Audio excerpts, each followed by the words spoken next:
শুভ সকাল, স্বাগত জানাচ্ছি। আজকে লসাগু এর প্রয়োগ যন্ত্র বা লসাগু এর খেলা এখানে আসলে বোঝাতে চেয়েছি যে লসাগু এর প্রয়োগটা কোথায় আছে সেটা আমরা জানব এবং এটা আসলে কিভাবে এই প্রয়োগটা করা যায় একটা খেলার মাধ্যমে সেটাও আমি একটু দেখাতে চাই।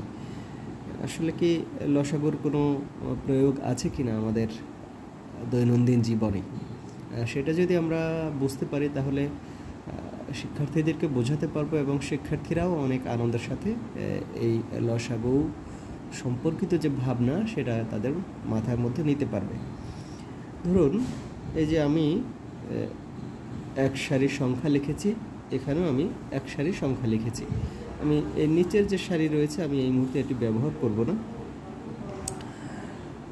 ধরুন আমাদের দৈনন্দিন জীবনে এরকম হয় যে আমরা পুকুর পাড়ে অথবা একটি রাস্তার দুই পাশে আমরা এক পাশে সুপারি গাছ রোপণ করব এবং আর এক পাশে নারকেল গাছ রোপণ করব। এই হলো ধরুন সেই মাঝখানের রাস্তাটি। এখন যেহেতু সুপারি গাছ একটু আকারে ছোট, তাহলে আমরা সুপারি গাছগুলো একটু কম দূরত্বে এবং নারকেল গাছগুলো যেহেতু একটু বড়, আমরা সেগুলো একটু বেশি দূরত্বে এটি রোপণ করব। তাহলে আমরা যদি শুরুতে এখানে একটা নারকেল গাছ রোপণ করি এবং এখানে একটি সুপারি গাছ রোপণ করি, তাহলে শুরুটা হলো এক জায়গা থেকে। এখন আমরা যদি প্রতি 4 মিটার পর পর একটি করে সুপারি গাছ রোপণ করি, তাহলে আমরা এটা রোপণ করতে করতে যাই, এগিয়ে যাই। প্রথমে হচ্ছে 4 মিটার, এরপরে 8 মিটারে, এরপরে 12 মিটারে, এরপরে 16 মিটারে, 20 মিটারে, এরপরে 24 মিটারে,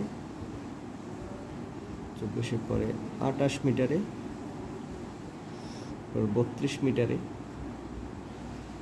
এরপরে 36 মিটারে, 40 মিটারে। আমি এখানে যে ছকটা তৈরি করেছি আমি এখানে সুপারি গাছ রোপণ করেছি। এরপরে আমি এখানে হচ্ছে 5 মিটার পর পর আমি নারকেল গাছ রোপণ করব। এই ঘটনাটি আমি এখানে যদি উল্লেখ করি, প্রথমে এখানে রোপণ করা হয়েছে, এরপরে 5 মিটারে একটা, 10 মিটারে আর একটা, এরপরে 15 মিটারে আর একটা, 20 মিটারে আর একটা, এরপরে 25 মিটারে আর একটা, 30 মিটারে আর একটা, 35 মিটারে এবং 40 মিটারে। এখানে আমি এরকম করে রোপণ করেছি।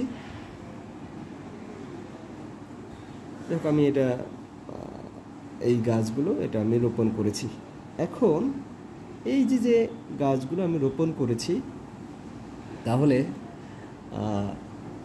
এখন যদি একটা প্রশ্ন করি যে এই গাছগুলো, এই সুপারি গাছ এবং নারকেল গাছ একদম শুরুতেই আছে, এরপরে সর্বনিম্ন কত মিটারে গিয়ে এই একই সারির এই যে গাছ দুটো যে এখনই দেখা যাচ্ছে, আবার এরপরে কততম মিটারে গিয়ে এই নারকেল গাছ এবং সুপারি গাছ আবার এক সারিতে দেখা যাবে। যেমন এখানে এই গাছ দুটো এক সারিতে রয়েছে, ঠিক আবার কোথায় গিয়ে আমরা দেখব যে দুটো গাছ এক সারিতে মিলিত হয়েছে। আমরা একটু এটা দেখতে থাকি। আমরা যদি স্কেল নিয়েও দেখি যে আসলে এই গাছ দুটো কি একই বরাবর আছে কিনা। এখানে আছে 4, এখানে 5, মেলেনি। এখানে আছে 8, এখানে 10, মেলেনি। 12, এখানে আছে 15, মেলেনি। এরপর 16, মেলেনি। এরপরে কোথায় গিয়ে মিলল? এই যে আমরা দেখতে পাচ্ছি যে এখানে গিয়ে এই গাছ দুটো আবার একই সারিতে চলে এসেছে।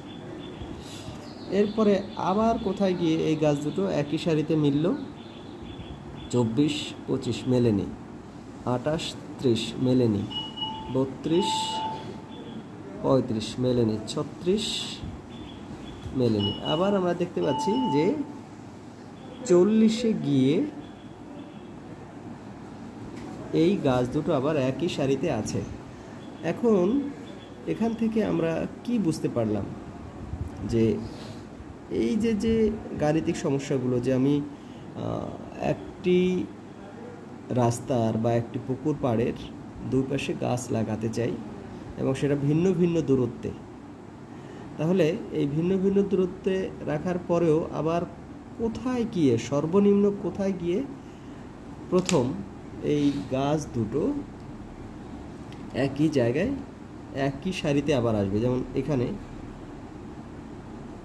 এই 20 এখানে এসে একই সারিতে মিলিত হয়েছে, আবার এখানে 40 এখানে এসে আবার একই সারিতে মিলিত হয়েছে। অর্থাৎ এই যে গাণিতিক সমস্যা, সেটি সমাধান করার জন্য আমাদের কিন্তু লসাগু এর প্রয়োগ, এর যে যন্ত্র সেটি আমরা ব্যবহার করতে পারি। অর্থাৎ লসাগু নির্ণয়ের মাধ্যমে এই ধরনের গাণিতিক সমস্যা, কী ধরনের গাণিতিক সমস্যা আমরা সমাধান করতে পারি? যে একই সাথে দুটি ঘন্টা বাজলো, আবার সর্বনিম্ন কখন গিয়ে দুটি ঘন্টা একসাথে বাজবে? এখানে আমি গাছের দুটো উদাহরণ দিলাম। এটি যেমন রয়েছে, একই সময়ে দুটি বাস ছাড়া হলো, আবার ভিন্ন ভিন্ন সময় পরে ওই বাস দুটি চলতে থাকে, আবার ঠিক কতক্ষণ পরে ওই বাস দুটি আবার একই সাথে, দুটো বাস একই সময়ে বাস দুটো আবার ছাড়া হবে। এরকম করে বাস, ট্রেন যে ভিন্ন ভিন্ন সময়ে যাত্রা করে, কিন্তু প্রথমে একটা সময়ে গাড়ি দুটো ছাড়া হয়, আবার ভিন্ন ভিন্ন সময় পরে ওই গাড়ি দুটো চলতে থাকে, ঠিক আবার কতক্ষণ পরে এই গাড়ি দুটো একই সাথে ছাড়া হবে।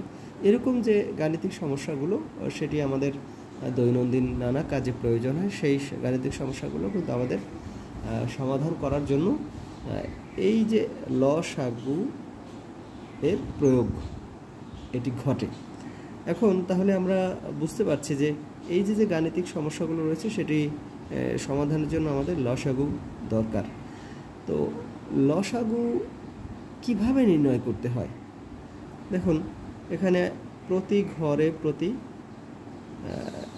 4 ঘর 4 ঘর 4 ঘর 4 ঘর এভাবে কিন্তু এগিয়েছে, আর এখানে 5 ঘর 5 ঘর 5 ঘর করে এগিয়েছে। আমি যদি এরকম বলি যে